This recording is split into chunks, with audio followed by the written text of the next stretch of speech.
नमस्कार मेरे प्यारे साथियों, कैसे हो आप सभी। मैं उम्मीद करता हूँ आप लोग अच्छे होंगे, अच्छे से होली मनाए होंगे दोस्तों। ठीक है, होली तो दोस्तों ख़त्म हो चुका है और आप लोग तैयारी में जोर शोर से लग जाइए दोस्तों।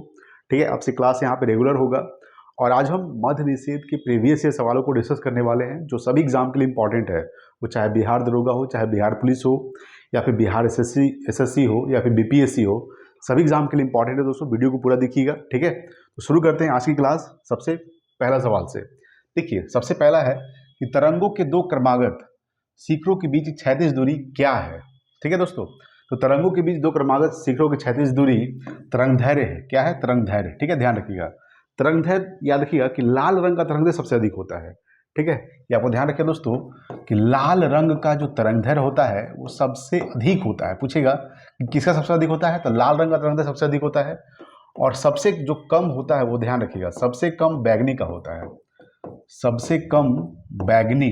ठीक है, ये आपको ध्यान रखिएगा, बैगनी। ठीक है दोस्तों, तो बैगनी का सबसे कम होता है और लाल रंग का तरंगदैर्घ्य सबसे अधिक होता है। पूछेगा कि किस चीज का अपवर्तनांक सबसे अधिक होता है, तो अपवर्तनांक में पूछेगा तो लाल रंग का अपवर्तनांक सबसे कम होता है, बैगनी रंग का अपवर्तनांक सबसे अधिक होता है। ठीक है, बैगनी रंग का अपवर्तनांक सबसे अधिक होता है और लाल रंग का अपवर्तनांक सबसे कम होता है। यहाँ पे उल्टा हो जाता है। ठीक है, तरंगदैर्घ्य में सबसे अधिक लाल रंग का होगा और सबसे कम बैगनी का होगा, ये आपको ध्यान रखिएगा। देखिए, तरंगदैर्घ्य का जो मात्रक होता है, इसका जो मात्रक होता है क्या होता है, तो मीटर होता है। क्या होता है? मीटर। ठीक है, ये आपको ध्यान रखिएगा। चलिए अगला सवाल हम लोग देखेंगे। नेक्स्ट आपके सामने क्या कह रहा है, देखिएगा। नेक्स्ट है दोस्तों, खाली स्थान पैमाने और आकार में परिवर्तन की एक मात्रात्मक प्रक्रिया है जिसे मापा जा सकता है और नैतिकता और मानदंडों द्वारा सहायता प्रदान की जा सकती है। वो क्या होगा? वो ऑप्शन नंबर बी हो जाएगा, विकास। देखिए, विकास पैमाने और आकार में परिवर्तन की एक मात्रात्मक प्रक्रिया है जिसे मापा जा सकता है और नैतिकता और मानदंडों द्वारा सहायता प्रदान की जा सकती है। तो ऑप्शन नंबर क्या हो जाएगा इसका? बी हो जाएगा। ठीक है, ये ध्यान रखिएगा। चलिए अगला सवाल हम लोग देखेंगे। नेक्स्ट आपके सामने कह रहा है, निम्नलिखित ऑक्साइडों में से कौन सा एक उदासीन ऑक्साइड है? तो कार्बन मोनोऑक्साइड, CO, इसको क्या बोलते हैं? Carbon monoxide. ठीक है, कार्बन मोनो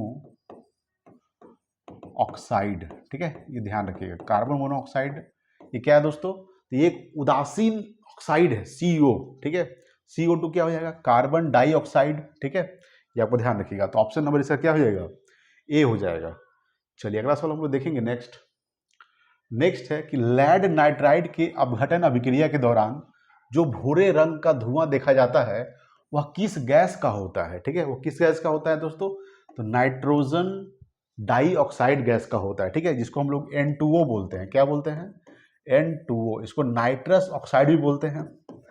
ठीक है, नाइट्रस ऑक्साइड क्या बोलते हैं? नाइट्रस ऑक्साइड भी बोलते हैं दोस्तों। इसी को लाफिंग गैस भी बोलते हैं। ठीक है, लाफिंग गैस। ठीक है, ये ध्यान रखिएगा। ओजोन गैस O3 हो जाता है। क्या होता है? O3 क्या होता है? ओजोन गैस होता है। ठीक है, तो लेड नाइट्राइड का अपघटन अभिक्रिया के दौरान जो भूरे रंग का धुआं देखा जाता है वह किस गैस का होता है? तो कार्बन डाई ऑक्साइड गैस का होता है। ठीक है, ध्यान रखिएगा। चलिए अगला सवाल हम लोग देखेंगे। नेक्स्ट है कि कार्बन परमाणु में अयुग्मित इलेक्ट्रॉन की संख्या कितनी होती है दोस्तों? तो 2 होता है। कितना होता है? 2 होता है। ठीक है, कार्बन का परमाणु संख्या कितना होता है? तो इसका संकेत C होता है। इसका परमाणु संख्या 6 होता है। ठीक है, ध्यान रखिएगा, कार्बन का C होता है। कार्बन के कितने अप्रूफ होते हैं? तो कार्बन के 2 अप्रूफ होते हैं। कौन कौन सा? याद रखिएगा, हीरा और ग्रेफाइट। ठीक है, हीरा ग्रेफाइट। ठीक है, ये ध्यान रखिए, ग्रेफाइट। हीरा का अपवर्तनांक कितना होता है? ध्यान रखिए दोस्तों, हीरा का जो अपवर्तनांक होता है 2.42 होता है। सबसे ज्यादा अपवर्तनांक हीरा का होता है। ग्रेफाइट दोस्तों क्या है? ये विद्युत का क्या है? सुचालक है। ये ध्यान रखिएगा, ये विद्युत का सुचालक है। ठीक है, सुचालक, ये आपको ध्यान रखिएगा। ये मेन रूप से ग्रेफाइट जो दोस्तों पेंसिल के जो नोक होता है उसमें इस्तेमाल किया जाता है ग्रेफाइट का। ठीक है, तो कार्बन परमाणु में अयुग्मित इलेक्ट्रॉन की संख्या कितनी होती है? तो 2 होता है, ये आपको ध्यान रखिएगा। अच्छा, पूछेगा इलेक्ट्रॉन का खोज किसने किया था? तो इलेक्ट्रॉन का खोज जे थॉमसन ने किया था। ठीक है, ध्यान रखिएगा, जे थॉमसन। ठीक है, जे थॉमसन ने इलेक्ट्रॉन का खोज किया था, ये आपको ध्यान रखिएगा। ठीक है, चलिए अगला सवाल हम लोग देखेंगे। नेक्स्ट क्या कह रहा है आपके सामने, अगला सवाल आपके सामने है कि जब कोई पिंड दूसरे पिंड की सतह पर लुढ़कता है तो इसकी गति का विरोध करने वाले बल को क्या कहा जाता है दोस्तों? तो बेलन घर्षण कहा जाता है। क्या कहा जाता है? बेलन घर्षण, यानी रोलिंग फ्रिक्शन कहा जाता है। ठीक है, ये ध्यान रखिएगा। चलिए नेक्स्ट देखेंगे अगला सवाल। नेक्स्ट है कि यदि हम दरवाजे के कब्जों पर तेल लगाते हैं तो घर्षण घट जाता है। क्या होता है? घट जाता है। ठीक है, जब हम दरवाजों के कब्जों पर तेल लगाते हैं, ठीक है, जैसे कभी कभी क्या होता है, दरवाजा जब आप खोलते हैं तो वो आवाज़ करता है, तो वहाँ पे जब हम लोग तेल लगाते हैं तो आवाज़ कम हो जाता है, तो घर्षण कम होगा। ठीक है, तो क्या हो जाता है? ये घट जाता है। ऑप्शन नंबर सी हो जाएगा। नेक्स्ट देखते हैं अगला सवाल। ठीक है, देखिए अगला सवाल क्या कर रहा है आपके सामने। नेक्स्ट है, निम्नलिखित में से कौन सी अशुद्ध धातुओं के शोधन के लिए सर्वाधिक व्यापक रूप से उपयोग की जाने वाली विधि है? ठीक है, तो ये आपको ध्यान रखिएगा। अगर पूछेगा कि निम्नलिखित में से कौन सी अशुद्ध धातुओं के शोधन के लिए सर्वाधिक व्यापक रूप से उपयोग की जाने वाली विधि है, वाष्प अवस्था परिष्करण, दंड विलोडन परिष्करण, विद्युत अपघटनी परिष्करण या द्रवीकरण परिष्करण? तो ऑप्शन में इसका सी हो जाएगा, विद्युत अपघटनी परिष्करण। ठीक है, याद रखिएगा। चलिए नेक्स्ट देखेंगे अगला सवाल आपके सामने क्या कर रहा है। नेक्स्ट है, संधियों के बीच उपस्थित द्रव जो संधियों की गति को आसान बनाता है कहलाता है, क्या कहलाता है? तो सलेशक कहलाता है। क्या कहलाता है? सलेशक। ठीक है, यह देखिएगा, ऑप्शन नंबर बी हो जाएगा। नेक्स्ट देखते हैं अगला सवाल। अगला आपके सामने है, निम्नलिखित में से कौन सा कोशिकांग गलत सुमेलित है? देखिए दोस्तों, इसमें जो है सभी सही है। ठीक है, इसमें ऑप्शन नंबर आप ई डाल दीजिएगा। ठीक है, देखिए सबसे पहले हम पढ़ेंगे, समझिएगा। लाइसोसोम, लाइसोसोम को क्या कहा जाता है? आत्मघाती थैली कहा जाता है। ये क्या है? ये सही है। यहाँ क्या पूछा? गलत पूछ रहा है। ठीक है, तो माइटोकॉन्ड्रिया कहा जाता है powerhouse of the cell. ठीक है, यानी कोशिका का शक्तिगिरी किसे कहा जाता है? माइटोकॉन्ड्रिया को। यह ध्यान रखिएगा कि माइटोकॉन्ड्रिया का खोज किसने किया था? तो अल्टमैन ने किया था। ठीक है, अल्टमैन ने माइटोकॉन्ड्रिया का खोज किया था, ये आपको ध्यान रखिएगा।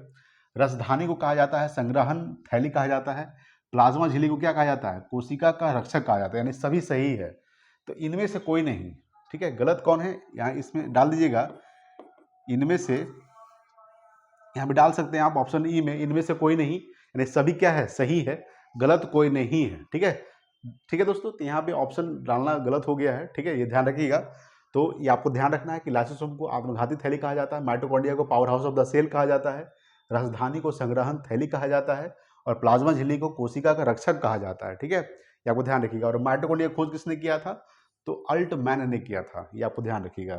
ठीक है, प्रोटीन की फैक्ट्री किसे कहा जाता है? प्रोटीन की फैक्ट्री राइबोसोम को कहा जाता है। ठीक है, ये आपको ध्यान रखिएगा। नेक्स्ट देखते हैं अगला सवाल। श्वसन तंत्र श्वास नली फेफड़े और से बना होता है, किससे बना होता है? तो डायाफ्राम से बना होता है। ठीक है, ये ध्यान रखिएगा। श्वसन तंत्र जो है ये श्वास नली, फेफड़े और डायाफ्राम से बना होता है। ऑप्शन नंबर इसका ए हो जाएगा। ठीक है, ध्यान रखिएगा। देखिए अग्नाशय को क्या बोलते हैं? पैंक्रियाज, यकृत, लीवर। ठीक है, ध्यान रखिएगा। चलिए नेक्स्ट देखें अगला सवाल। अगला आपके सामने है कि शरीर की सबसे बड़ी धमनी कौन सी है? महाधमनी। ठीक है, महाधमनी जो है ये शरीर की सबसे बड़ी धमनी है। ठीक है, ये ध्यान रखिएगा, शरीर की सबसे बड़ी धमनी कौन सी है? तो महाधमनी। ऑप्शन नंबर ए हो जाएगा। चलिए नेक्स्ट देखेंगे अगला सवाल। अगला सवाल आपके सामने है कि मुंडा विद्रोह यानी उलगुलान विद्रोह का नेता था, कौन था? ध्यान रखिएगा, तो बिरसा मुंडा था। कौन थे? बिरसा मुंडा। ये उलगुलान मुंडा विद्रोह हुआ कब था? 1899 1900 में। ठीक है, 1899 1900 ईस्वी में क्या हुआ था? तो मुंडा विद्रोह हुआ था। ठीक है, जिसका नेतृत्व कौन किए थे? बिरसा मुंडा किए थे। अब मेन रूप से जो मुंडा विद्रोह हुआ था ये झारखंड के, ठीक है ध्यान रखिएगा, झारखंड के छोटा नागपुर पठार में हुआ था। झारखंड के छोटा नागपुर पठार पर हुआ था। ठीक है, ये ध्यान रखिएगा। देखिए दोस्तों, हम आपसे कुछ मांग नहीं रहे हैं, लेकिन आप लोग वीडियो को शेयर जरूर कीजिएगा। ठीक है, जब तक आप सपोर्ट नहीं कीजिएगा तो हम बढ़िया से क्लास नहीं ले पाते हैं। प्लीज़ सपोर्ट कीजिए, ज़्यादा से ज़्यादा वीडियो को शेयर कीजिए। ठीक है, तो कहीं मुझे अंदर से, ठीक है, मोटिवेशन मिलता है तो हम क्लास जरूर लेते हैं। ठीक है, तो कहीं ना कहीं आप एक वीडियो को शेयर जरूर कीजिएगा। तो मुंडा विद्रोह और गुलाम विद्रोह के नेता कौन थे, याद रखिएगा दोस्तों, बिरसा मुंडा थे। ठीक है, चलिए नेक्स्ट देखेंगे अगला सवाल। नेक्स्ट आपके सामने है, तमिलनाडु में कलपक्कम किसके लिए प्रसिद्ध है। ठीक है, ध्यान रखिएगा, ये परमाणु ऊर्जा केंद्र के लिए प्रसिद्ध है दोस्तों, कलपक्कम। ठीक है, कलपक्कम जो है ये तमिलनाडु में है, ये मेन रूप से परमाणु ऊर्जा केंद्र के लिए प्रसिद्ध है कलपक्कम। ठीक है, ऑप्शन नंबर इसका क्या हो जाएगा, बी हो जाएगा, ध्यान रखिएगा। नेक्स्ट देखते हैं अगला सवाल। 2011 की जनगणना के अनुसार बिहार के किस जिले में पुरुष साक्षरता दर सबसे अधिक है दोस्तों। ठीक है, तो देखिए सबसे अधिक है रोहतास में, ध्यान रखिएगा, ऑप्शन नंबर इसका बी हो जाएगा। 2011 की जनगणना के अनुसार बिहार के किस जिले में पुरुष साक्षरता दर सबसे अधिक है, तो रोहतास में है दोस्तों। ठीक है, ध्यान रखिएगा। ठीक है, बिहार में जिलों की संख्या कितनी है, तो बिहार में जिलों की संख्या दोस्तों 38 है, ये आपको ध्यान रखिएगा दोस्तों। ठीक है, चलिए नेक्स्ट देखेंगे अगला सवाल। अगला सवाल आपके सामने क्या कह रहा है, नेक्स्ट है, निम्नलिखित में से किसे औषधीय पौधा माना जाता है, तो नीम को, ध्यान रखिएगा, नीम को जो है औषधीय पौधा माना जाता है, ऑप्शन नंबर इसका सी हो जाएगा। ठीक है, चलिए नेक्स्ट देखेंगे अगला सवाल। देखिए नेक्स्ट आपके सामने है, प्रारंभिक वैदिक काल के दौरान 2 विधानसभाएं क्या थी। ठीक है, क्या थी, तो सभा और समिति। ठीक है, ऑप्शन नंबर इसका सी हो जाएगा। ये सभा और समिति जो थी ये 2 विधानसभाएं थी। ठीक है, ये आपको ध्यान रखिए, ऑप्शन नंबर इसका सी हो जाएगा। देखिए मेन रूप से बात करेंगे वैदिक काल, वैदिक काल कब से कब तक माना जाता है। ठीक है, ध्यान रखिएगा, तो 1500 ईसा पूर्व से लेकर, ठीक है, 1500 ईसा पूर्व से लेकर 600 ईसा पूर्व तक क्या माना जाता है, वैदिक काल माना जाता है। देखिए वैदिक काल को 2 भागों में बांटा गया है, ऋग वैदिक काल, उत्तर वैदिक काल। ठीक है, ध्यान रखिएगा, ऋग वैदिक काल और दूसरा क्या है दोस्तों, दूसरा है उत्तर वैदिक काल, उत्तर वैदिक काल। ठीक है, ऋग वैदिक काल जो माना जाता है वो 1500 ईसा पूर्व से लेकर, ठीक है, याद रखिएगा, 1000 ईसा पूर्व तक। ठीक है, और 1000 ईसा पूर्व से लेकर 600 ईसा पूर्व तक उत्तर वैदिक काल माना जाता है। ठीक है, तो ध्यान रखिएगा, वैदिक काल 2 भागों में बांटा गया, ऋग वैदिक काल, उत्तर वैदिक काल। ठीक है, ध्यान रखिएगा, और इसी में समिति और सभा क्या थी, तो 2 विधानसभाएं थी, ये आपको ध्यान रखिएगा। नेक्स्ट देखेंगे अगला सवाल। अगला आपके सामने है कि अवतल लेंस को खाली स्थान लेंस माना जाता है, तो अपसारी लेंस माना जाता है। ठीक है, यानी अवतल लेंस को अपसारी लेंस माना जाता है और उत्तल लेंस को अभिसारी लेंस कहा जाता है। ठीक है, उत्तल लेंस, उत्तल लेंस को अभिसारी लेंस और अवतल लेंस को अपसारी लेंस कहा जाता है, ये ध्यान रखिएगा, ऑप्शन नंबर इसका बी हो जाएगा। ठीक है, चलिए अगला सवाल हम लोग देखेंगे। नेक्स्ट आपके सामने है कि पेप्सिन एक एंजाइम है जो खाली स्थान का पाचन करता है, किसका पाचन करता है, तो प्रोटीन का पाचन करता है। ठीक है, पेप्सिन एक एंजाइम है जो प्रोटीन का पाचन करता है। ठीक है, ये ध्यान रखिएगा, राइबोसोम को प्रोटीन की फैक्ट्री कहा जाता है। ठीक है, ध्यान रखिएगा, प्रोटीन की फैक्ट्री किसे कहा जाता है, तो प्रोटीन की फैक्ट्री, ध्यान रखिएगा, प्रोटीन की फैक्ट्री, प्रोटीन की फैक्ट्री कहा जाता है राइबोसोम को। ठीक है, राइबोसोम को प्रोटीन की फैक्ट्री कहा जाता है। ठीक है, ध्यान रखिएगा। चलिए नेक्स्ट देखेंगे अगला सवाल। देखिए नेक्स्ट अगला सवाल क्या कर रहा है आपके सामने, मानव हृदय में कितने कक्ष होते हैं दोस्तों, तो मानव हृदय में 4 कक्ष होते हैं, 2 निलय और 2 आलिंद। ठीक है, ध्यान रखिएगा, 2 निलय होता है और 2 आलिंद होता है। ठीक है, 2 निलय 2 आलिंद होते हैं, ये आपको ध्यान रखिए। निलय क्या करता है, तो निलय जो है निलय रक्त को पंप करता है, क्या करता है, पंप करता है। ठीक है, और आलिंद जो है, आलिंद रक्त को ग्रहण करता है। ठीक है, रक्त को ग्रहण, ध्यान रखिएगा, रक्त को ग्रहण करता है। ठीक है, ये आपको ध्यान रखिएगा। 2 पॉइंट आपको ध्यान रखना है। सबसे पहला पॉइंट कि 2 निलय 2 आलिंद, यानी टोटल कितने मानव हृदय में कितने कक्ष होते हैं, 4 कक्ष होते हैं। निलय क्या करता है, रक्त को पंप करता है और आलिंद रक्त को ग्रहण करता है। ठीक है, ये ध्यान रखिएगा। चलिए नेक्स्ट देखेंगे अगला सवाल। अगला आपके सामने कह रहा है कि भारत में मेडिकल पाठ्यक्रम में प्रवेश के लिए आयोजित एक परीक्षा नीट की परीक्षा पूर्ण रूप से कराया जाता है। आपको पता है कि मेडिकल के रूप में एक सबसे बड़ा नीट का जो परीक्षा किया जाता है, ठीक है, इसका फुल फॉर्म क्या होता है, तो आपको ध्यान रखिएगा, national eligibility cum entrance test. Option number इसका क्या हो जाएगा, बी हो जाएगा, ठीक है। इसका फुल फॉर्म होता है नीट का, ये आपको ध्यान रखिएगा, national eligibility cum entrance test इसका फुल फॉर्म होता है, ठीक है, ध्यान रखिएगा। चलिए अगला सवाल हम लोग देखेंगे नेक्स्ट, कलिंग युद्ध। कलिंग युद्ध किस वर्ष में हुआ था, तो कलिंग युद्ध जो हुआ था 261 ईसा पूर्व में हुआ था। ऑप्शन नंबर इसका ये हो जाएगा, 261 ईसा पूर्व में कलिंग युद्ध हुआ था, ठीक है। ये मेन रूप से कलिंग युद्ध जो हुआ था ये उड़ीसा में पड़ता है। कलिंग युद्ध कहाँ हुआ था, तो ये उड़ीसा में हुआ था, ठीक है, नहीं उड़ीसा में हुआ था, अशोक के समय में हुआ था, ठीक है, यह ध्यान रखिएगा, अशोक के समय में हुआ था। अशोक, देखिए अशोक के अगर बारे में बात करेंगे तो आपको पता है कि अशोक जो है, ठीक है, अशोक के समय में ही हुआ था कलिंग युद्ध। और अशोक जो है दोस्तों ये मौर्य वंश का शासक है, मौर्य वंश का, ठीक है, ध्यान रखिए, यानी बिंदुसार का बेटा कौन हुआ, अशोक, ठीक है, बिंदुसार का बेटा ही अशोक। अशोक का शासनकाल ध्यान रखिएगा, इसका जो शासनकाल माना जाता है 269 ईसा पूर्व से लेकर, ठीक है, 232 ईसा पूर्व तक, 269 ईसा पूर्व से लेकर 232 ईसा पूर्व तक अशोक का शासनकाल माना जाता है। अशोक ने ही सांची का स्तूप बनवाया था, सांची का स्तूप कहाँ बनवाया था, तो ये मध्य प्रदेश में सांची का स्तूप बनवाया था, सारनाथ का गुफा, ठीक है, ये ध्यान रखिएगा। मेन रूप से अगर बात करेंगे, देखिए कलिंग युद्ध का जो उल्लेख किया गया है अशोक के 13वें शिलालेख में इसका उल्लेख किया गया है, अशोक के 13वें शिलालेख, ठीक है, शिलालेख यानी अशोक के 13वें शिलालेख में, ठीक है, कलिंग युद्ध का चर्चा किया गया है जो 261 ईसा पूर्व में होता है, ठीक है। अशोक और एक अनंत करके कोई एक राजा होते हैं, उनके बीच युद्ध होता है, ठीक है, और इसी युद्ध के दौरान अशोक मतलब बहुत सारे लोग मारे जाते हैं, करीब 1 लाख लोग मारे जाते हैं।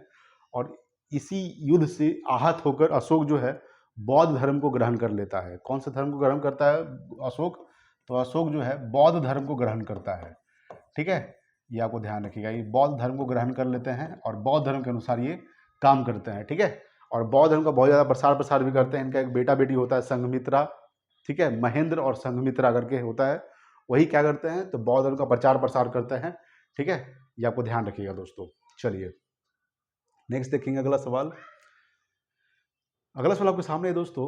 नेक्स्ट, मुजफ्फरपुर बम मामले 1908 से जुड़ा हुआ है, ये प्रफुल्ल चाकी, ठीक है। देखिए मुजफ्फरपुर जो बम मामला हुआ था, ठीक है, ये 1908 में हुआ था। प्रफुल्ल चाकी के साथ साथ एक और व्यक्ति थे, उनका नाम था खुदीराम बोस।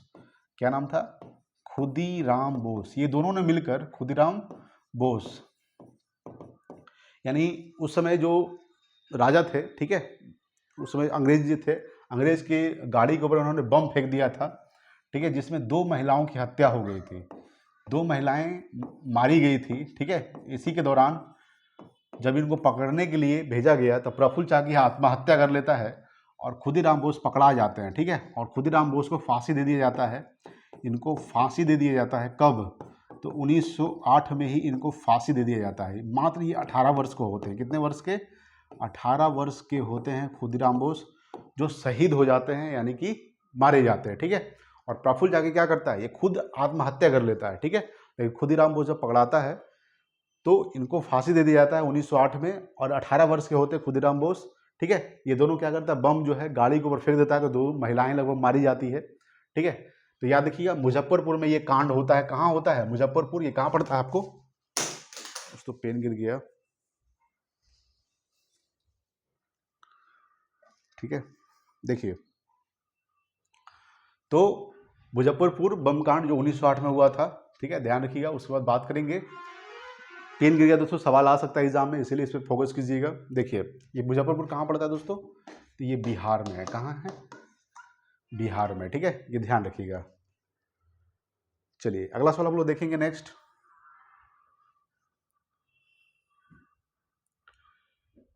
आपके सामने है, 14 जून 1947 को भारत के विभाजन का प्रस्ताव पारित होने पर बैठक की अध्यक्षता किसने की थी, तो डॉक्टर राजेंद्र प्रसाद ने किया था। किसने किया था, डॉक्टर राजेंद्र प्रसाद, ठीक है। 14 जून 1947 को भारत के विभाजन का प्रस्ताव पारित होने पर बैठक की अध्यक्षता किए थे डॉक्टर राजेंद्र प्रसाद, ठीक है, ध्यान रखिएगा। सरदार वल्लभ भाई पटेल दोस्तों, इनके बारे में ध्यान रखिए, इन्होंने कराची अधिवेशन की अध्यक्षता किए थे। कराची अधिवेशन जो हुआ था, ठीक है, कराची अधिवेशन, कराची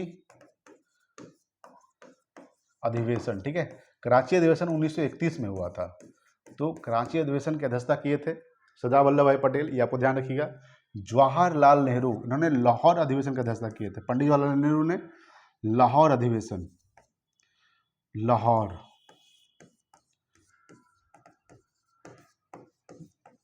अधिवेशन जो हुआ था दोस्तों, ये कब हुआ था? तो ये 1929 में हुआ था, जिसकी अध्यक्षता पंडित जवाहरलाल नेहरू ने किए थे। ये पंडित जवाहरलाल नेहरू जी थे, ये भारत के प्रथम प्रधानमंत्री थे, ये आपको ध्यान रखिएगा, ठीक है। चलिए नेक्स्ट देखेंगे अगला सवाल। अगला आपके सामने कि पटना में गोलघर का निर्माण किस वर्ष किया गया था, ठीक है। तो याद रखिए दोस्तों, 1786 में किया गया था, ठीक है। देखिए, गोलघर का निर्माण पटना में इसलिए किया गया था क्योंकि एक बार अकाल पड़ा था, तो अनाज रखने की जगह नहीं था, जिसकी वजह से इसका गोलघर बनाया गया था, अनाज रखने के लिए, ठीक है, अनाज भंडारण के लिए गोलघर का निर्माण किया गया था, ठीक है।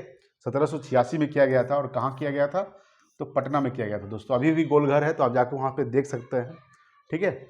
चलिए नेक्स्ट देखेंगे अगला सवाल।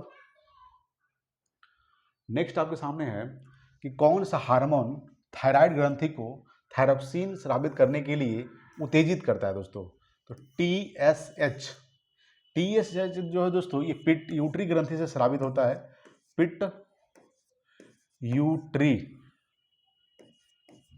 पिट्यूटरी ग्रंथि से स्रावित होता है, ये आपको ध्यान रखिएगा, ठीक है। ये आपको ध्यान रखना दोस्तों कि TSH जो है ये पिट्यूटरी ग्रंथि से स्रावित होता है। ये कौन सा हार्मोन है? तो TSH हार्मोन है जो थायराइड ग्रंथि को थायरोक्सिन स्रावित करने के लिए उत्तेजित करता है, ठीक है। ये आपको ध्यान रखिएगा। चलिए नेक्स्ट देखेंगे अगला सवाल। देखिए नेक्स्ट आपके सामने है, विक्रमशिला गंगा डॉल्फिन अभ्यारण्य कहाँ स्थित है दोस्तों? याद रखिएगा, ये भागलपुर में है, ठीक है। बिहार के भागलपुर में दोस्तों विक्रमशिला गंगा डॉल्फिन अभ्यारण्य स्थित है, ये आपको ध्यान रखिएगा। ऑप्शन नंबर इसका बी हो जाएगा। चलिए नेक्स्ट देखेंगे अगला सवाल। नेक्स्ट आपके सामने है कि 2025 में RBI के गवर्नर कौन होंगे, ठीक है। 2025 में जो RBI के गवर्नर होंगे वो संजय मल्होत्रा होंगे। ये किन के जगह पर आए हैं? तो शक्तिकांत की जगह पे कौन आए हैं? तो संजय मल्होत्रा आए हैं, ठीक है, ध्यान रखिएगा। पहले कौन थे? शक्तिकांत दास थे, ये 25वें थे, ये 26वें है। कैवे नंबर के हैं दोस्तों? ये 26वें नंबर के हैं, ठीक है, ये ध्यान रखिएगा। RBI का स्थापना कब हुआ था? यह देखिएगा दोस्तों, 1 अप्रैल 1935 को RBI का स्थापना किया गया था, ये आपको ध्यान रखिएगा। रिजर्व बैंक ऑफ इंडिया, ठीक है, इसका मुख्यालय दोस्तों मुंबई में है, ये आपको ध्यान रखिएगा। चलिए नेक्स्ट देखेंगे अगला सवाल। अगला आपके सामने है, बिहार उड़ीसा से कब अलग हुआ दोस्तों? ध्यान रखिएगा। तो 1936 को अलग हुआ है। कब हुआ है? 1936। देखिए उड़ीसा का जो स्थापना हुआ था 1 अप्रैल, ठीक है, 1 अप्रैल 1936 को उड़ीसा का स्थापना हुआ था, और इसी समय इसका स्थापना हुआ था। और 1 अप्रैल को दोस्तों कौन सा दिवस मनाया जाता है उड़ीसा में? तो ध्यान रखिएगा, उत्कल दिवस मनाया जाता है, ठीक है। 1 अप्रैल को उत्कल दिवस मनाया जाता है, ये आपको ध्यान रखिएगा। उड़ीसा में, उड़ीसा की राजधानी दोस्तों भुवनेश्वर है। उड़ीसा के बारे में अगर थोड़ा सा बात करें तो समझिएगा, यहाँ पे दोस्तों कुछ प्रमुख है, जैसे सिमलीपाल राष्ट्रीय उद्यान, ठीक है, सिमलीपाल राष्ट्रीय उद्यान, ठीक है, सिमलीपाल राष्ट्रीय उद्यान, Bhitarkanika national park, Bhitarkanika national park दोस्तों कहाँ है? ये सब उड़ीसा में है। पूछिएगा दोस्तों, खारे पानी का झील, चिल्का झील दोस्तों कहाँ है? चिल्का झील, ध्यान रखिएगा, ये भी उड़ीसा में है दोस्तों, ठीक है। हीराकुंड बांध, ठीक है, जो सबसे बड़ा लंबा बांध है हीराकुंड बांध, ये भी दोस्तों कहाँ है? हीराकुंड बांध, ये भी आपका उड़ीसा में ही है। हीराकुंड बांध किस नदी पर है? ये आपका महानदी पर है, ठीक है, ये आपको ध्यान रखिएगा, ठीक। तो बिहार उड़ीसा से कब अलग हुआ है दोस्तों? 1 अप्रैल 1936 को अलग हुआ है, ये आपको ध्यान रखिएगा। पूछेगा दोस्तों कि 1935 में क्या हुआ था, हम आपको बताए थे। 1935 में RBI का स्थापना हुआ था, अभी हम बताए थे। RBI का स्थापना कब हुआ था? 1935 में हुआ था, 1 अप्रैल 1935 को हुआ था। 1938 ध्यान रखिएगा, हरिपुरा अधिवेशन हुआ था, हरिपुरा अधिवेशन, ठीक है। हरिपुरा अधिवेशन कब हुआ था? तो 1935 में हुआ था। हरिपुरा अधिवेशन का अध्यक्षता किए थे सुभाष चंद्र बोस, ठीक है। पूछेगा कि हरिपुरा अधिवेशन की अध्यक्षता कौन किए थे? तो सुभाष चंद्र बोस ने हरिपुरा अधिवेशन की अध्यक्षता किए थे। 1938 में हरिपुरा अधिवेशन हुआ था और 1939 में त्रिपुरी अधिवेशन हुआ था। ठीक है, त्रिपुरी अधिवेशन, और इसमें भी अध्यक्ष चुने गए थे सुभाष चंद्र बोस। ठीक है, ये ध्यान रखिएगा, त्रिपुरी अधिवेशन हुआ था, इसमें जो अध्यक्ष चुने गए थे वो सुभाष चंद्र बोस ही चुने गए थे, ये आपको ध्यान रखिएगा दोस्तों। चलिए नेक्स्ट देखेंगे अगला सवाल। नेक्स्ट आपके सामने है कि भारतीय राष्ट्रीय कांग्रेस की स्थापना तब हुई जब देश के 72 प्रतिनिधियों ने बम्बई में दिसंबर में मुलाकात की, यानी 1885। ठीक है, यानी 1885 में क्या हुआ था, भारतीय राष्ट्रीय कांग्रेस का स्थापना हुआ था। ठीक है, और 72 प्रतिनिधियों के साथ ये स्थापना किया गया था। कहाँ किया गया था दोस्तों? ठीक है, तो आपको ध्यान रखिएगा, अगर पूछेगा कि भारतीय राष्ट्रीय कांग्रेस का स्थापना किसने किया था, तो A.O. हुम ने किया था। ठीक है, ये आपको ध्यान रखिएगा। इसके जो प्रथम अध्यक्ष थे बोमेश चंद्र बनर्जी थे। कौन थे? बोमेश चंद्र बनर्जी। ठीक है, 1885 में इसका स्थापना हुआ था। टोटल डेट अगर आपको ध्यान रखना है तो 28 दिसंबर 1885। ठीक है, 28 दिसंबर 1885 किसके काल में हुआ था? Lord Dufferin. ठीक है, ध्यान रखिएगा, लॉर्ड डफरिन। ठीक है, ये आपको ध्यान रखिएगा, लॉर्ड डफरिन। देखिए, कांग्रेस जो शब्द है वो लॉर्ड डफरिन के मस्तिष्क का उपज है। ठीक है, ये आपको ध्यान रखिएगा। 1911 में दोस्तों क्या हुआ था, पूछेगा। 1911 में बंगाल विभाजन रद्द हुआ था। ठीक है, बंगाल विभाजन रद्द, बंगाल विभाजन रद्द हुआ था 1911 में, लॉर्ड हार्डिंग द्वितीय के समय में हुआ था। ठीक है, याद रखिएगा, लॉर्ड हार्डिंग द्वितीय, लॉर्ड हार्डिंग द्वितीय समय में बंगाल विभाजन को रद्द किया गया था। 1896 में दोस्तों क्या हुआ था? सबसे पहले कलकत्ता में राष्ट्रीय गीत गाया गया था। ठीक है, राष्ट्रीय गीत गाया गया है। राष्ट्रीय गीत कब गाया गया था? कलकत्ता में गाया गया था सबसे पहले, 1896 में गाया गया था। ठीक है, 1896 में सबसे पहले राष्ट्रीय गीत कलकत्ता में गाया गया था, आपको ध्यान रखिए दोस्तों। नोबेल पुरस्कार की स्थापना कब हुआ था? 1901 में हुआ था। नोबेल प्राइज, नोबेल पुरस्कार का जो स्थापना हुआ था 1901 से हुआ था। नोबेल पुरस्कार टोटल 6 क्षेत्रों में दिया जाता है। ठीक है, ये आपको ध्यान रखिएगा दोस्तों। ऑप्शन नंबर इसका क्या हो जाएगा? बी हो जाएगा। 1885 में ही कांग्रेस का स्थापना हुआ था, ये डेट आपको ध्यान रखना है। चलिए नेक्स्ट देखेंगे अगला सवाल। नेक्स्ट आपके सामने है, चांद पर सबसे पहले कदम रखने वाला व्यक्ति कौन था? ठीक है दोस्तों, तो नील आर्मस्ट्रांग थे। कौन थे? नील आर्मस्ट्रांग सबसे पहले कदम रखे थे। कब? 1969 को, 1969 को ही सबसे पहले कदम रखे थे नील आर्मस्ट्रांग। ठीक है, ध्यान रखिएगा। नेक्स्ट देखते हैं अगला सवाल, बक्सर का युद्ध कब हुआ था? तो बक्सर का युद्ध जो हुआ था 1764 को हुआ था। 1764 कहाँ पे है? Option number D. 1764 को बक्सर का युद्ध हुआ था। किसके किसके बीच हुआ था? तो ब्रिटिश ईस्ट इंडिया कंपनी, ध्यान रखिएगा, ब्रिटिश। ठीक है, ब्रिटिश ईस्ट इंडिया कंपनी। देखिए, इसका जो नेतृत्व कर रहे थे, ब्रिटिश ईस्ट इंडिया कंपनी के जो नेतृत्व कर रहे थे वो हेक्टर मुनरो थे। कौन थे? Hector Munro. ठीक है, मुनरो। उसके बाद इधर से जो थे, याद रखिएगा, ठीक है, बंगाल के नवाब मीर कासिम। ठीक है, बंगाल के नवाब मीर कासिम। ठीक है, और अवध के नवाब सुजाउद्दौला। अवध के नवाब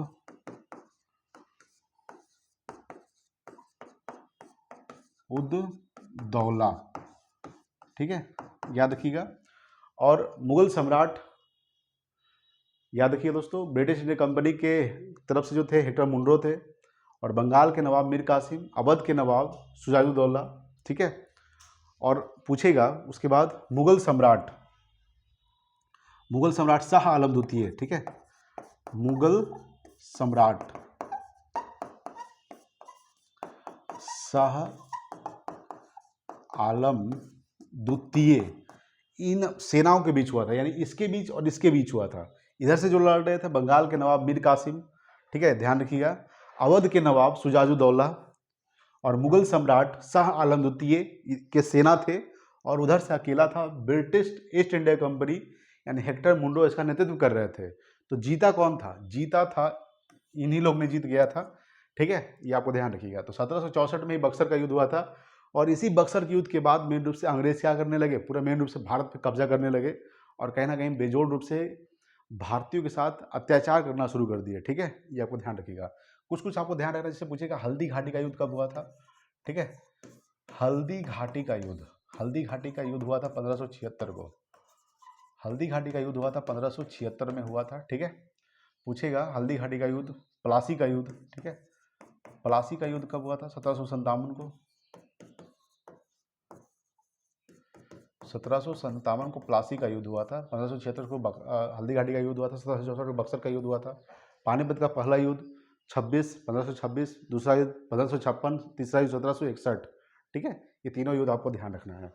चलिए नेक्स्ट देखेंगे अगला सवाल। अगला सवाल आपके सामने है कि विजयनगर के कृष्ण देव राय के कवि थे, कौन थे? तो ऑप्शन इसका सी हो जाएगा, अल्लाह सानी पेदाना। ठीक है, देखिए विजयनगर साम्राज्य, ये आपको ध्यान रखना है, विजयनगर साम्राज्य का स्थापना किसने किया था? इसका जो स्थापना किए थे, ध्यान रखिएगा, हरिहर एवं बुक्का, दो भाई थे, हरिहर एवं बुक्का, दो भाई थे। कब किए थे? तो 1336 में किए थे। ठीक है, इसकी जो राजधानी थी, आपको ध्यान रखना है, इसकी राजधानी हम्पी था। क्या था राजधानी? हम्पी। ठीक है, ये आपको ध्यान रखिएगा। ये जो स्थापना हुआ था विजयनगर साम्राज्य, ये तुंगभद्रा नदी के तट पर हुआ था। तुंगभद्रा नदी के तट पर हुआ था, इसका स्थापना हुआ था विजयनगर साम्राज्य का, ये आपको ध्यान रखिएगा। और राजधानी था हम्पी। किसने स्थापना किया था? हरिहर एवं बुक्का ने 1336 में इसका स्थापना किए थे। ठीक है, पूछेगा, देखिए विजयनगर साम्राज्य का जो सबसे बढ़िया शासक माना जाता है, सबसे बढ़िया शासक, योग्य शासक, तो कृष्ण देव राय को ही माना जाता है। ठीक है, ये आपको ध्यान रखिएगा दोस्तों। तो ऑप्शन नंबर इसका क्या हो जाएगा? सी हो जाएगा। चलिए नेक्स्ट देखेंगे अगला सवाल। एक सींग वाले गेंडे, ठीक है, एक सींग वाले गेंडे इन राज्यों में पाए जाते हैं। किन राज्यों में पाए जाते हैं? तो पश्चिम बंगाल में पाए जाते हैं एवं आसाम में पाए जाते हैं। तो पश्चिम बंगाल में यानी कौन कौन सा राष्ट्रीय उद्यान है? ध्यान रखिएगा, गोरुमारा, गोरुमारा, गोरुमारा राष्ट्रीय उद्यान। ठीक है, राष्ट्रीय उद्यान। उसके बाद एक और है पश्चिम बंगाल में राष्ट्रीय उद्यान, जल्दापारा, जल्दापारा, जल्दापारा राष्ट्रीय उद्यान। ठीक है, राष्ट्रीय उद्यान। ये जो दो उद्यान है पश्चिम बंगाल का है, गोरुमारा राष्ट्रीय उद्यान, जल्दापारा राष्ट्रीय उद्यान, ये दोनों राष्ट्रीय उद्यान में एक सींग वाले गेंडे पाए जाते हैं। और असम के काजीरंगा नेशनल पार्क, ठीक है, काजीरंगा राष्ट्रीय उद्यान, काजीरंगा राष्ट्रीय उद्यान में पाया जाता है क्या? तो एक सींग वाला गेंडा। ठीक है, ये आपको ध्यान रखिएगा। तो ऑप्शन नंबर बी, पश्चिम बंगाल एवं असम में एक सींग वाले गेंडे पाए जाते हैं। ठीक है, देखिए अगला सवाल आपके सामने कह रहा है कि बिहार कोकिला के नाम से किसे जाना जाता है? तो शारदा सिन्हा को। ठीक है, शारदा सिन्हा को बिहार कोकिला के नाम से जाना जाता है। इन्होंने भोजपुरी लैंग्वेज में, मगही भाषा में और ये मैथिली भाषा में, ठीक है, तीनों भाषा में इन्होंने गाना गाए थे, गीत गाए थे, शारदा सिन्हा। ठीक है, इनको पद्म विभूषण पुरस्कार से भी सम्मानित किया गया है। ये 2025 में इनको दिया गया था पद्म विभूषण, विभूषण। ठीक है, इनको कब दिया गया था? 2025 में इनको पद्म विभूषण से सम्मानित भी किया गया था, मरणोपरांत। ये भी ध्यान रखिएगा, मरणोपरांत इनको दिया गया था, मरणोपरांत। ठीक है, मरणोपरांत ये पुरस्कार दिया गया था 2025 में शारदा सिन्हा को, जिनको बिहार कोकिला के नाम से भी जाना जाता है। ठीक है, ये ध्यान रखिएगा। चलिए अगला सवाल हम लोग देखेंगे नेक्स्ट, चंपारण सत्याग्रह। दोस्तों, चंपारण सत्याग्रह आंदोलन किस वर्ष में शुरू हुआ था? तो ये 1917 में हुआ था। कब हुआ था? 1917 में चंपारण सत्याग्रह हुआ था। ठीक है, जिसको तीन कठिया पद्धति भी बोलते हैं। क्या बोलते हैं? तीन कठिया पद्धति, तीन कठिया पद्धति भी बोलते हैं चंपारण सत्याग्रह। ठीक है, ये आपको ध्यान रखिए दोस्तों। इसका जो सबसे पहला, ये महात्मा गांधी ने इसका नेतृत्व किए थे। महात्मा गांधी का सबसे पहला सत्याग्रह था, महात्मा गांधी। ठीक है, चंपारण में गए थे, वहाँ के लोगों को जबरदस्ती उनसे नील की खेती करने के लिए कहा जाता था अंग्रेजों के द्वारा, जिसका जबरदस्त तरीके से विरोध किए थे और ये सफल रहा था ये आंदोलन, ठीक है, चंपारण सत्याग्रह, ठीक है। पूछेगा दोस्तों 1921 में क्या हुआ था, तो ध्यान रखिएगा मोपला विद्रोह हुआ था, ठीक है, मोपला विद्रोह। मोपला विद्रोह कब हुआ था, तो मोपला विद्रोह हुआ था 1921 में, ठीक है। 1915 में दोस्तों ध्यान रखिएगा हिंदू महासभा का स्थापना हुआ था, हिंदू महासभा, ठीक है, हिंदू महासभा। हिंदू महासभा का स्थापना 1915 में हुआ था, ये ध्यान रखिएगा। मदन मोहन मालवीय ने इसका स्थापना किए थे, मदन मोहन मालवीय इसका स्थापना किए थे हिंदू महासभा का, ये आपको ध्यान रखना है दोस्तों। 1906 में क्या हुआ था, तो मुस्लिम लीग का स्थापना हुआ था, मुस्लिम लीग का स्थापना हुआ था 1906 में। कौन किए थे, तो आगा खां किए थे, ठीक है, आगा खां, ध्यान रखिएगा, आगा खां ने मुस्लिम लीग का स्थापना किए थे 1906 में, ठीक है। चंपारण सत्याग्रह 1917 में हुआ था। बहुत सारे आंदोलन किए गए थे महात्मा गांधी के द्वारा, जैसे पूछेगा डांडी मार्च किया गया था, ठीक है। उसके बाद भारत छोड़ो आंदोलन किया गया था, असहयोग आंदोलन किसके द्वारा सब किया गया था, महात्मा गांधी के द्वारा किया गया था, ठीक है, ये आपको ध्यान रखिएगा। चलिए नेक्स्ट देखेंगे अगला सवाल। अगला सवाल आपके सामने है, गुरुत्वाकर्षण बल के कारण क्या कारण है, हम पृथ्वी की ओर आकर्षित होते हैं, ये सही है। ज्वार भाटा होता है, ये भी सही है। पृथ्वी सूर्य के चारों ओर परिक्रमा करती है यानी चक्कर लगाती है, ये भी सही है। यानी ऑप्शन नंबर डी उपरोक्त सभी क्या है, सही है। गुरुत्वाकर्षण बल, ग्रेविटेशनल फोर्स, ठीक है। देखिए इसमें कैपिटल जी एक होता है, स्मॉल जी होता है। स्मॉल जी का मान होता है 9.8 मीटर पर सेकेंड स्क्वायर, जिसको गुरुत्वीय त्वरण बोलते हैं। एक होता है कैपिटल जी, ठीक है, इसका मान होता है 6.67 गुणे 10⁻⁻11 न्यूटन मीटर स्क्वायर पर केजी स्क्वायर होता है, ठीक है, ये आपको ध्यान रखिएगा कैपिटल जी का मान, ठीक है। चलिए नेक्स्ट देखेंगे अगला सवाल। इसको दोस्तों मिलान करना है, क्या करना है, मिलान करना है। निम्नलिखित को सुमेलित कीजिए। अवतल दर्पण, देखिए अवतल दर्पण क्या करता है, टॉर्च प्रकाश में प्रयुक्त होता है, ठीक है। अवतल लेंस के बारे में अगर बात करेंगे तो निकट दृष्टि दोष के लिए, ठीक है, अवतल लेंस का। उत्तल लेंस की अगर हम बात करेंगे तो सूक्ष्मदर्शी में प्रयुक्त होता है। देखिए यहाँ पे थोड़ा सा आपको सुधार करना है, सुधार ये करना है, यहाँ पे लेंस नहीं होगा बल्कि उत्तल दर्पण होगा। क्या होगा, उत्तल दर्पण, ठीक है। उत्तल दर्पण क्या करता है, तो वाहनों में पश यानी पीछे के दृश्य को देखने के लिए उत्तल दर्पण का प्रयोग करते हैं। यहाँ पे लेंस लिखा गया दोस्तों, टाइपिंग मिस्टेक हो गया है, थोड़ा सा सुधार लीजिएगा, ठीक है। ऑप्शन नंबर तो आपको मिलान कर लेना है सिर्फ, ठीक है। निकट दृष्टि दोष दूर करने के लिए अवतल लेंस का इस्तेमाल करते हैं और दूर दृष्टि दोष के लिए, ठीक है, दूर करने के लिए उत्तल लेंस का इस्तेमाल करते हैं, ठीक है, ये आपको ध्यान रखिएगा। चलिए नेक्स्ट देखेंगे अगला सवाल आपके सामने कह रहा है कि द्रव्यमान के संरक्षण का नियम निम्नलिखित के सिवाय सभी के लिए प्रयुक्त है, ठीक है। नाभिकीय अभिक्रिया, ऑप्शन नंबर सी हो जाएगा, नाभिकीय अभिक्रिया, ठीक है। द्रव्यमान के संरक्षण का नियम निम्नलिखित के सिवाय सभी के लिए उपयुक्त है, ठीक है। अभी क्या हो जाएगा, नाभिकीय अभिक्रिया, ऑप्शन नंबर इसका सी हो जाएगा। नेक्स्ट देखेंगे अगला सवाल। बिहार का पहला रामसर स्थल कौन सा है दोस्तों, ध्यान रखिएगा, ये कांवर झील है, ठीक है, कांवर झील। दोस्तों बिहार में टोटल अभी जो रामसर स्थल हो गया बिहार में टोटल 5 रामसर स्थल, कितने हैं, तो टोटल अभी दोस्तों 5 रामसर स्थल है वर्तमान में, ठीक है। और सबसे जो पहला रामसर स्थल था कांवर झील, जो 2020 में इसको रामसर स्थल के रूप में शामिल किया गया था। कांवर झील दोस्तों है कहाँ, ये बेगूसराय में है, ठीक है, बेगूसराय, ये आपको ध्यान रखिएगा, बेगूसराय में ही कांवर झील है। बिहार का पहला रामसर स्थल कौन सा है दोस्तों, कांवर झील, जो बेगूसराय में है, ठीक है, ये आपको ध्यान रखिएगा। नेक्स्ट देखेंगे अगला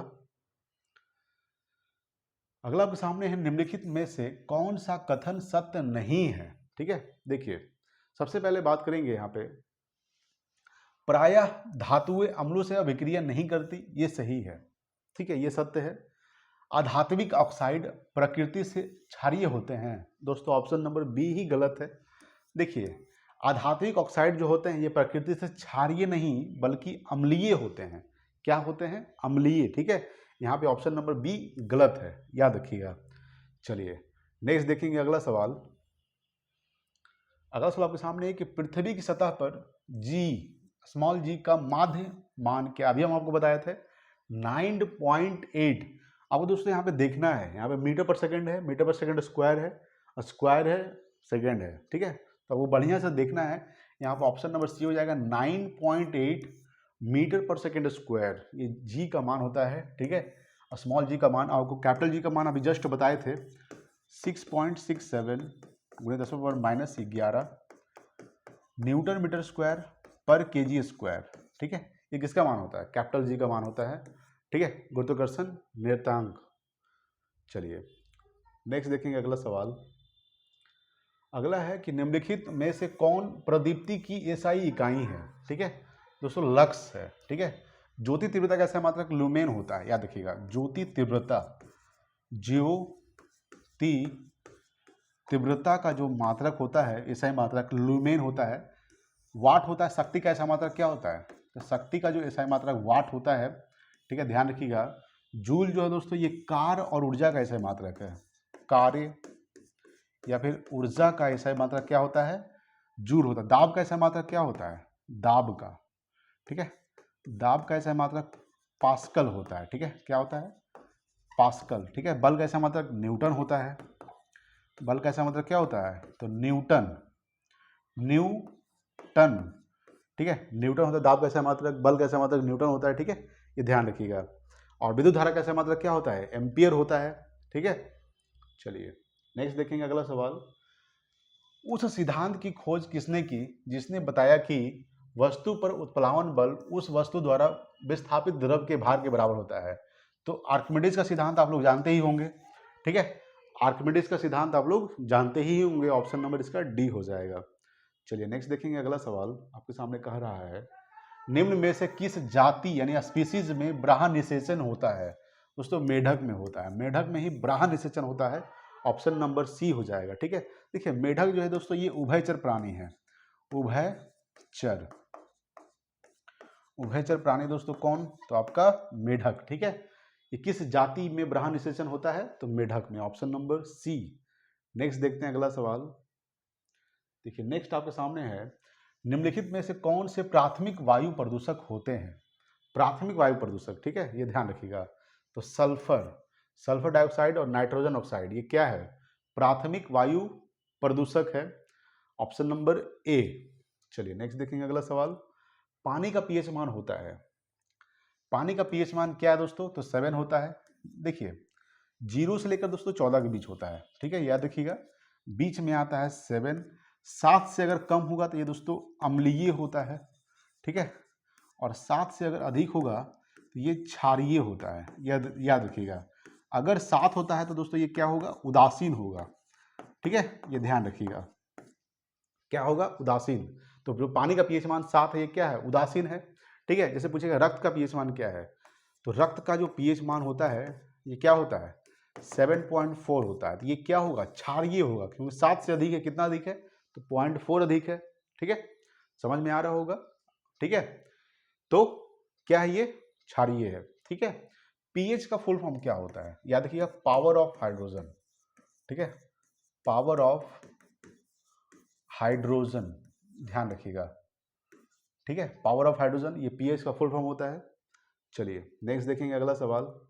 डीएनए का पूर्ण रूप क्या है? Deoxyribo nucleic acid, deoxyribo nucleic acid, option number D हो जाएगा। डीएनए का फुल फॉर्म क्या होता है?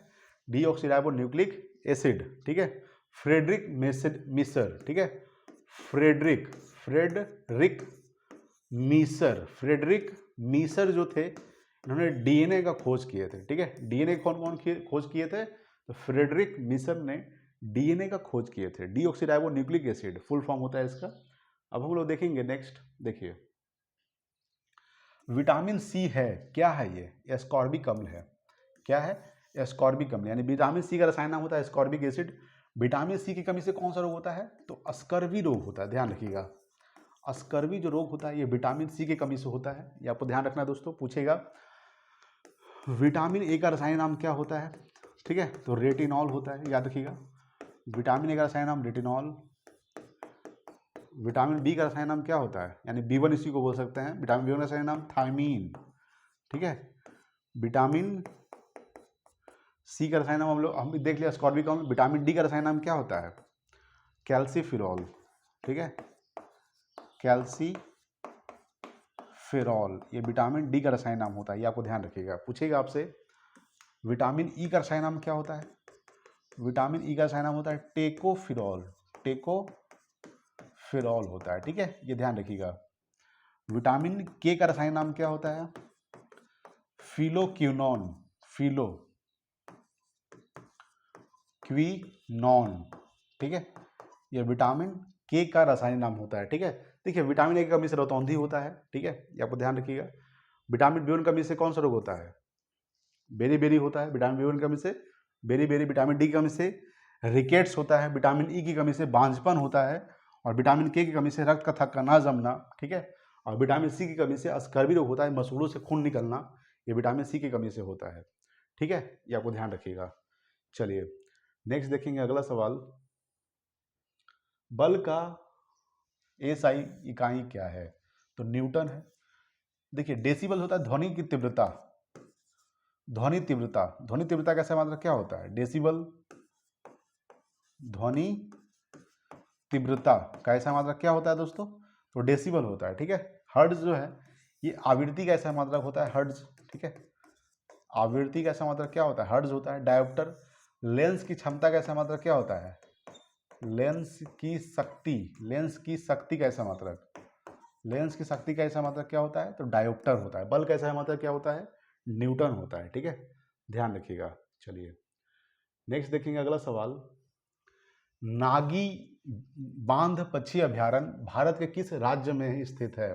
ये दोस्तों बिहार में है, बिहार के जमुई जिला में, मेन रूप से बिहार के जमुई जिला में दोस्तों ये है, ठीक है, बिहार के जमुई में है नागी बांध पक्षी अभयारण्य, ठीक है, जो बिहार में है, ये आपको ध्यान रखिएगा। चलिए अगला सवाल हम लोग देखेंगे। नेक्स्ट आपके सामने कहा रहा है, निम्नलिखित में से कौन नदी सूरत से होकर बहती है? तो दोस्तों याद रखिएगा, ताप्ती नदी जो है ये सूरत से होकर बहती है। इसकी जो लंबाई है, याद रखिएगा, इसकी जो लंबाई है 724 किलोमीटर है। कितना है? 724 किलोमीटर। ये निकलती है मध्य प्रदेश के सतपुड़ा पर्वतमाला से, ठीक है, याद रखिएगा, मध्य प्रदेश के सतपुड़ा पर्वतमाला से निकलती है कौन? तो आपका ताप्ती नदी, और ये खंभात की खाड़ी, ठीक है, खंभात की खाड़ी यानी जाके मेन रूप से अरब सागर में जाके गिर जाती है। खंभात की खाड़ी अरब सागर में जाके ये नदी जो है गिर जाती है। ये निकलती है कहाँ से? तो मध्य प्रदेश के सतपुड़ा पर्वतमाला से निकलती है और सूरत से होकर बहती है। ऑप्शन नंबर सी हो जाएगा, ताप्ती नदी। महानदी दोस्तों ये किस बांध पर है? तो हीराकुंड बांध, याद रखिएगा, हीराकुंड बांध, ये किस नदी पर है दोस्तों? हीराकुंड बांध, ये महानदी पर है, ठीक है, याद रखिए दोस्तों। ये महानदी अगर पूछेगा कि हीराकुंड बांध किस राज्य में है, तो ये ओडिशा में है। किस राज्य में है? ओडिशा, ठीक है, ध्यान रखिएगा दोस्तों, ऑप्शन नंबर सी हो जाएगा। चलिए नेक्स्ट देखेंगे अगला सवाल। अगला आपके सामने है कि गौतम बुद्ध की मृत्यु निम्नलिखित में से किस स्थान पर हुई थी? तो इनका मृत्यु हुआ था कुशीनगर में हुआ था। कहाँ हुआ था? कुशीनगर में इनका मृत्यु हुआ था। कब हुआ था? तो 483 ईसा पूर्व में हुआ था, ठीक है, 483 ईसा पूर्व में इनका मृत्यु हुआ था। लुम्बिनी में इनका जन्म हुआ था, ठीक है, कब? तो 563 ईसा पूर्व में इनका जन्म हुआ था, ठीक है, ये आपको ध्यान रखिए दोस्तों। सारनाथ में क्या हुआ था? तो सारनाथ में सबसे जो पहला उपदेश दिए थे सारनाथ में दिए थे। प्रथम उपदेश कहाँ दिए थे? प्रथम जो उपदेश दिए थे ये सारनाथ में दिए थे। किस भाषा में दिए थे? तो पाली भाषा में दिए थे, ठीक है, ये ध्यान रखिएगा। बोध गया में क्या हुआ था इनको? पीपल वृक्ष के नीचे, पीपल वृक्ष के नीचे इनको ज्ञान की प्राप्ति हुआ था। ज्ञान की प्राप्ति, ठीक है, ज्ञान की प्राप्ति बोध गया में पीपल वृक्ष के नीचे हुआ था, ये आपको ध्यान रखिएगा, ठीक है। किस नदी के किनारे हुआ था?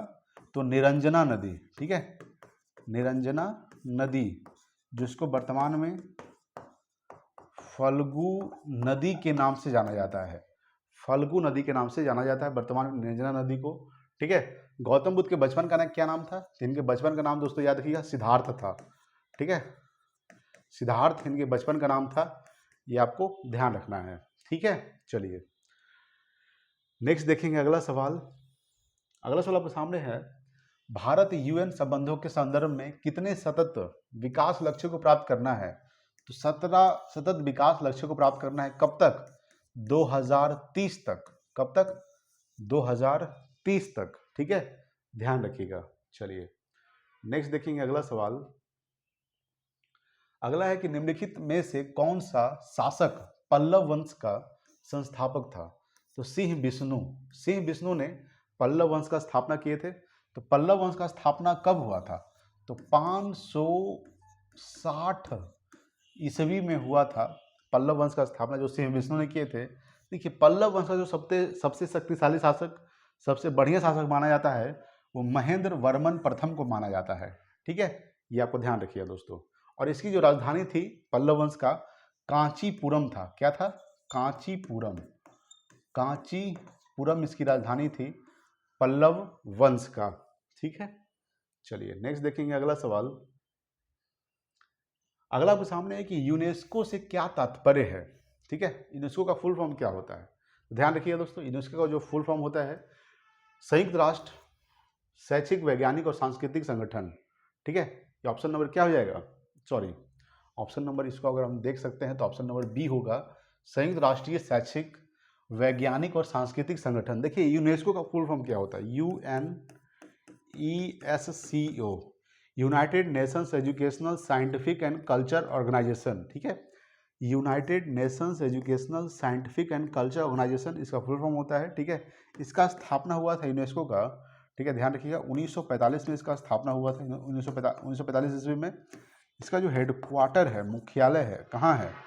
पेरिस में है।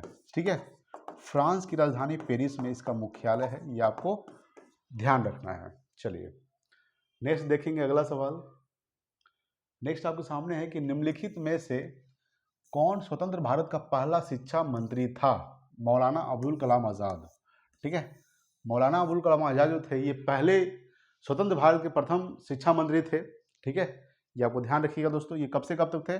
तो 1947 से लेकर 1958 तक थे। ठीक है, इनका कार्यकाल था, ये आपको ध्यान रखिएगा। प्रथम विधि मंत्री कौन थे? याद रखिए दोस्तों, विधि मंत्री यानी कानून मंत्री कौन थे? स्वतंत्र भारत के प्रथम विधि मंत्री तो डॉक्टर भीमराव अंबेडकर थे। कानून मंत्री जिसको बोलते हैं, डॉक्टर भीमराव अंबेडकर। डॉक्टर भीमराव अंबेडकर थे। ठीक है, ये आपको ध्यान रखिएगा दोस्तों। चलिए नेक्स्ट देखेंगे अगला सवाल। अगला है, भारतीय संविधान का कौन सा अनुच्छेद राष्ट्रपति के महाभियोग से संबंधित है? दोस्तों देखिए, महाभियोग अनुच्छेद 61 में है। ठीक है, अनुच्छेद 61 में क्या है? महाभियोग है। अनुच्छेद 53 में क्या है? कार्यपालिका शक्ति है। ठीक है, कार्यपालिका शक्ति। ठीक है, ये आपको ध्यान रखिएगा। अनुच्छेद 53 में कार्यपालिका शक्ति। देखिए कार्यपालिका शक्ति जो होती है राष्ट्रपति में निहित होती है, ये आपको ध्यान रखिएगा। अनुच्छेद 58 में पूछेगा। देखिए थोड़ा सा एक ट्रिक आपको ध्यान रखिएगा, पकानी कोका दयोदशम, प का नी को का द यो दशम। इस ट्रिक से थोड़ा सा आपको ध्यान रखना है। ये अनुच्छेद 52 से स्टार्ट होगा, राष्ट्रपति का है अनुच्छेद 52, अनुच्छेद 53।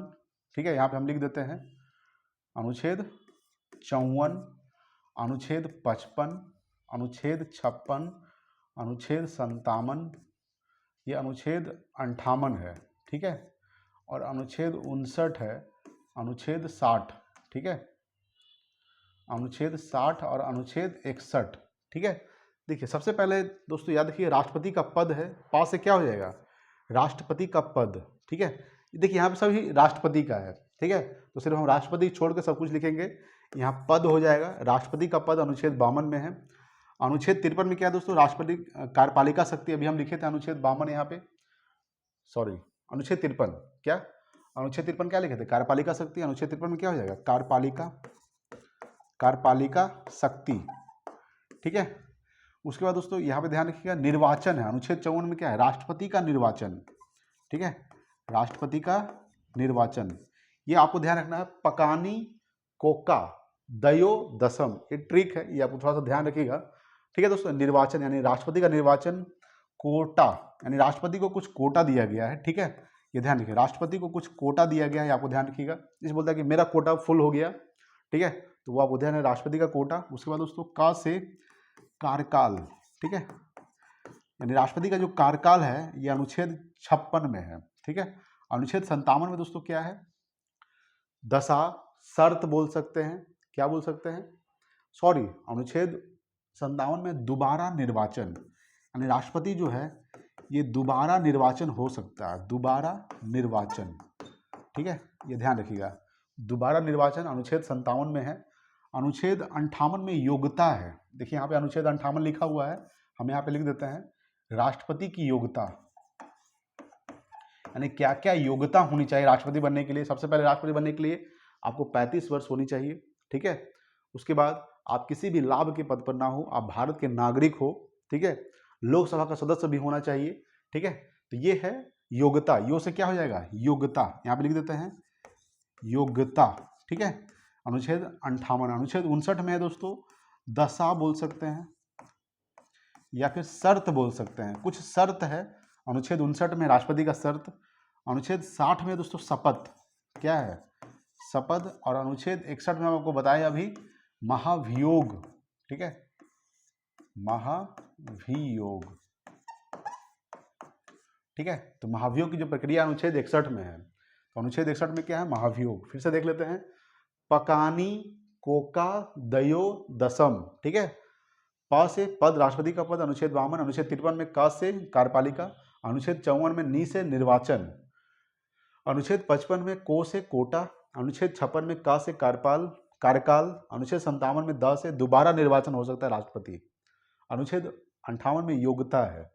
अनुच्छेद 59 में द से दशा या फिर उसी को शर्त बोल सकते हैं। ठीक है, अनुच्छेद 60 में है राष्ट्रपति का शपथ जो लेता है अनुच्छेद 60 में। अनुच्छेद 61 में क्या है, महाभियोग। याद रखिए दोस्तों, अनुच्छेद 72 के तहत राष्ट्रपति को क्षमादान की शक्ति भी प्राप्त है, ये भी ध्यान रखिएगा। अनुच्छेद 72 के तहत राष्ट्रपति को क्षमादान की शक्ति भी प्राप्त है। ठीक है, ये आपको ध्यान रखिएगा। चलिए नेक्स्ट देखेंगे अगला सवाल, सिम का पूरा नाम क्या है। ठीक है, तो सिम का दोस्तों पूरा नाम आपको ध्यान रखिएगा, सब्सक्राइबर आइडेंटिटी मॉड्यूल। ठीक है, ऑप्शन नंबर ए हो जाएगा। चलिए नेक्स्ट देखेंगे अगला सवाल। अगला सवाल आपके सामने है, बिहार के कितने जिले नेपाल के साथ सीमा साझा करता है दोस्तों। तो नेपाल के साथ सीमा साझा टोटल 7 राज्य करता है, बिहार के 7 राज्य। कौन कौन से दोस्तों, सबसे पहले देखेंगे तो पश्चिमी चंपारण। ठीक है, उसके बाद दोस्तों पूर्वी चंपारण।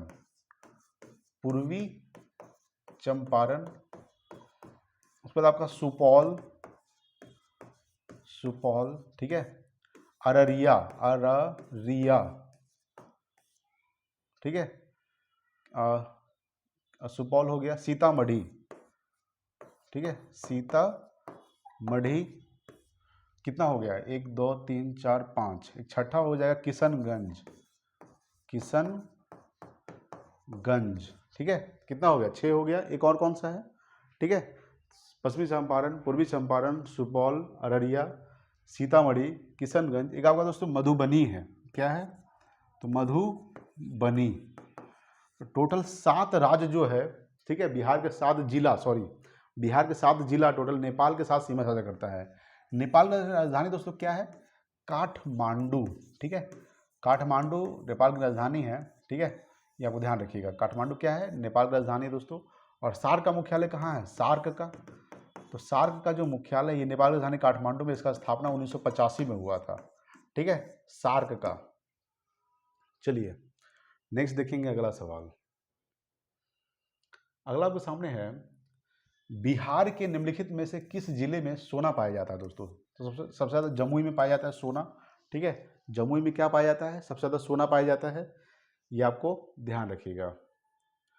देखिए अगला सवाल, निम्नलिखित में से कौन अरवल का पड़ोसी जिला नहीं है। देखिए पटना दोस्तों अरवल का पड़ोसी जिला है, गया भी है, रोहतास भी है, लेकिन बक्सर नहीं है। ऑप्शन नंबर बी, एक दोस्तों औरंगाबाद, जहानाबाद, ये भी ध्यान रखिएगा, जहानाबाद, एक आपका औरंगाबाद, औरंगाबाद, ये क्या है, औरंगाबाद, जहानाबाद, पटना, गया और रोहतास, ये अरवल का पड़ोसी क्या है, जिला है। ठीक है, ये आपको ध्यान रखिए दोस्तों। देखिए बिहार का स्थापना कब हुआ था, ये ध्यान रखिएगा। तो बिहार का स्थापना हुआ था, बिहार इनका स्थापना हुआ था 22 मार्च 1912 को हुआ था। ठीक है, इसलिए 22 मार्च को बिहार दिवस, जल दिवस मनाया जाता है। बिहार का जो 38वां जिला है दोस्तों वो अरवल है। ये अरवल जो है ये बिहार का 38वां जिला है। ठीक है, ये 38वां जिला है बिहार का, ये आपको ध्यान रखिएगा। सबसे नया जिला दोस्तों 38वां जिला है अरवल। ठीक है, बिहार में टोटल 38 जिले हैं, ये आपको ध्यान रखिएगा। रिहंद बांध भारत के किस राज्य में स्थित है दोस्तों, तो ये उत्तर प्रदेश में है। ठीक है, रिहंद बांध रिहंद नदी पर है। रिहंद बांध किस नदी पर है, तो रिहंद नदी पर है दोस्तों। रिहंद बांध ये मेन रूप से कहाँ है, तो उत्तर प्रदेश में है, ये आपको ध्यान रखिएगा। नेक्स्ट देखते हैं अगला सवाल। अगला सवाल आपके सामने है कि निम्नलिखित में से किस दिन को शहीद दिवस के रूप में चिन्हित किया जाता है। 23 मार्च को, यानी 23 मार्च को शहीद दिवस मनाया जाता है। देखिए शहीद दिवस क्यों मनाया जाता है, 23 मार्च 1931 को। ठीक है, 23 मार्च 1931 को क्या हुआ था, तो भगत सिंह सुखदेव राजगुरु, भगत सिंह सुखदेव और राजगुरु को फांसी दिया गया था 23 मार्च 1931 को, इसलिए 23 मार्च को शहीद दिवस मनाया जाता है दोस्तों। 22 मार्च को क्या मनाया जाता है, ध्यान रखिएगा, तो 22 मार्च को जल दिवस और एक आपका 22 मार्च को बिहार दिवस भी मनाया जाता है 22 मार्च को। ठीक है, ये आपको ध्यान रखिएगा। चलिए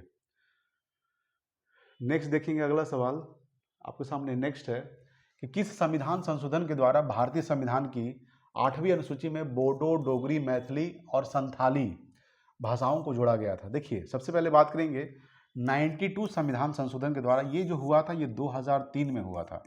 कब हुआ था, 2003 में हुआ था।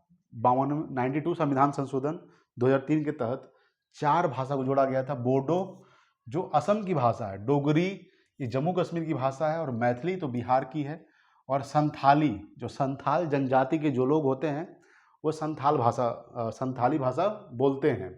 ये 4 भाषा को जोड़ा गया था, बोडो, डोगरी, मैथिली, संथाली। 92 संविधान संशोधन 2003 के तहत। देखिए पहले दोस्तों टोटल 14 भाषा था। कितने भाषा था, 14 भाषा था। जब 15वीं भाषा को जोड़ा गया था सिंधी, ध्यान रखिएगा, 21वां संविधान संशोधन। ठीक है, 21वां संविधान संशोधन जो हुआ था, संविधान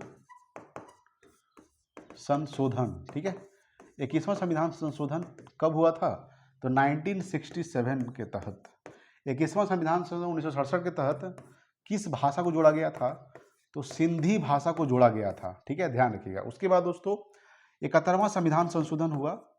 71वां संविधान संशोधन के तहत ये हुआ था 1992 में हुआ था। ठीक है, 71वां संविधान संशोधन के तहत 3 भाषा को जोड़ा गया था। कौन कौन सा, तो नेपाली, मणिपुरी और कोंकणी। ठीक है, नेपाली, मणिपुरी, कोंकणी को 71वां संविधान संशोधन 1992 के तहत जोड़ा गया था। ठीक है, ये आपको ध्यान रखिएगा। और 21वां संविधान संशोधन 1967 के द्वारा सिंधी भाषा को जोड़ा गया था। उसके बाद 3 भाषा और जोड़ा गया था। उसके बाद 4 भाषा को जोड़ा गया था, बोडो, डोगरी, मैथिली, संथाली। 92 संविधान संशोधन 2003 के तहत। ठीक है, पहले 14 भाषा था, अभी टोटल 22 भाषा है। और इसका जो उल्लेख किया गया 22 भाषाओं का 8वीं अनुसूची में किया गया है। ठीक है, 22 भाषाओं का जो उल्लेख किया गया है, 22 भाषा का जो उल्लेख किया गया है, ये 8वीं अनुसूची में किया गया है। ठीक है, ये भी ध्यान रखिएगा दोस्तों। ठीक, चलिए देखिए अगला आपके सामने है, कोमागाटामारू क्या था दोस्तों, तो ये कनाडा की यात्रा पर एक जहाज था। देखिए कोमागाटामारू एक जहाज था जो जापान से खरीदा गया था। कहाँ से खरीदा गया था, जापान से खरीदा गया था, किराए पर खरीदा गया था दोस्तों। ठीक है, इसमें लगभग 376 यात्रियों को कनाडा ले जाना था। ठीक है, कनाडा ले जा रहा था 376 यात्रियों को। गुरुदत्त सिंह ने जहाज को खरीदा था। उसका क्या नाम था, ध्यान रखिएगा, गुरुदत्त सिंह। गुरुदत्त सिंह ने 1914 में, कब, तो 1914 में ये जहाज को खरीदा था। ठीक है, कनाडा की यात्रा पर एक जहाज ले जाने के लिए, जिसमें 376 यात्री सवार थे और सभी के लगभग सभी यात्री जो थे, ठीक है, 95% जो यात्री थे वो सभी सिख थे। ठीक है, ये आपको ध्यान रखिएगा। नेक्स्ट देखते हैं अगला सवाल। अगला सवाल आपके सामने है कि ब्रिक्स का पूर्ण रूप क्या है दोस्तों। तो ब्रिक्स का जो पूर्ण रूप है, Brazil, Russia, India, China, South Africa. Option number A हो जाएगा, Brazil, Russia, India, China, South Africa या दक्षिण अफ्रीका। देखिए ब्रिक्स, बी से ब्राजील, आर से रसिया, आई से इंडिया, सी से चाइना और एस से साउथ अफ्रीका। ये टोटल 5 देश शामिल है। लेकिन अभी टोटल ब्रिक्स में टोटल 10 देश हो गया दोस्तों। कितने देश हो गए हैं, तो 10 देश है दोस्तों। टोटल सदस्य जो संख्या है ब्रिक्स में 10 देश हो गया है। और कौन कौन सा है, तो यहाँ पे समझिएगा, मिस्र है। कौन कौन सा है, मिस्र हो गया, इथोपिया, इथोपिया है, ईरान, ठीक है, सऊदी अरब, सऊदी अरब, उसके बाद देखते हो संयुक्त अरब अमीरात, संयुक्त अरब अमीरात। ये और 5 सदस्य देश है। ठीक है, टोटल 10 देश शामिल है दोस्तों ब्रिक्स में। ठीक है, ये आपको ध्यान रखिए। मिस्र की राजधानी क्या होता है, ये भी ध्यान रखिएगा, काहिरा होता है। ठीक है, इथोपिया राजधानी क्या होता है, अदीस अबाबा, अदीस अबाबा। ठीक है, ध्यान रखिएगा। ईरान की राजधानी क्या होता है, तेहरान। ठीक है, सऊदी अरब की राजधानी क्या होता है, रियाद होता है। संयुक्त अरब अमीरात की राजधानी क्या होता है, अबू धाबी, अबू धाबी। तो टोटल 10 देश शामिल है दोस्तों ब्रिक्स में, Brazil, Russia, India, China, South Africa, मिस्र, इथोपिया, ईरान, सऊदी अरब और संयुक्त अरब अमीरात।